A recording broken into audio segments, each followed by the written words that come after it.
बघा, शिक्षक भरती पोर्टलवरील संस्थांच्या नोंदणीबाबत मुदतवाढ देण्याबाबतचं हे पत्र व्हायरल होते आणि हे पत्र तुम्ही सर्वांनी पाहिलंच असेल.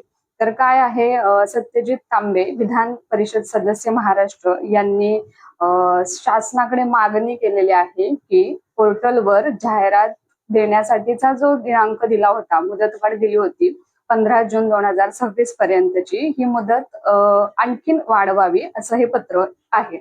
आता ही मुदत वाढवावी म्हणजे कधीपर्यंत वाढवावी, तर त्या पत्रामध्ये उद्देशून सांगितलं आहे की 30 जुलै 2026 पर्यंत ही मुदत वाढवून द्यावी.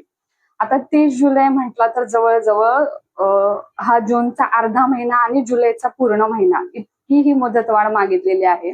तर खरंच इतकी मुदतवाढीची गरज आहे का आणि ही मुदतवाढ सर्वांना फायद्याची ठरेल का?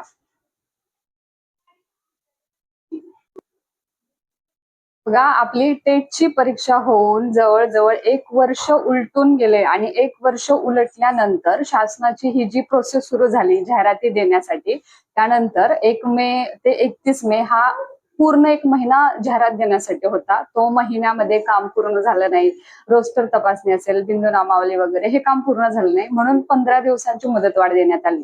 तरीही काम अपूर्ण आहे आणि असं सतत मुदतवाढ देऊन देऊन सुद्धा हे काम अपूर्णच राहतंय.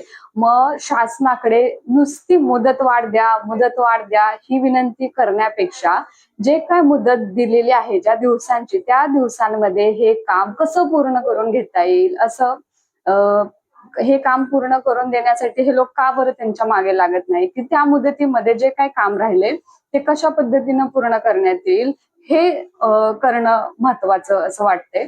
तर तुम्ही सर्वजण 1 वर्ष वाट पाहिल्यानंतर ही जी मागणी आहे ही खरंच योग्य आहे का, की याच्यामुळे जो अभियोग्यता धारकांना नाहक मानसिक त्रास जो सहन करावा लागतोय, त्या त्रासासाठी कोण जबाबदार आहे याचा कोणीही कुठेही उल्लेख करत नाहीये. फक्त मुदतवाढ मुदतवाढ मुदतवाढ आणि अशी मुदतवाढ मिळत मिळत आपण किती महिने वाट पाहायची आहे हे एकदाच प्रशासनाने शासनाने सांगावं असं मला वाटतं. तुम्हाला काय वाटतं या मुदतवाढीवर? तुम्ही नक्की कमेंट करून कळवा.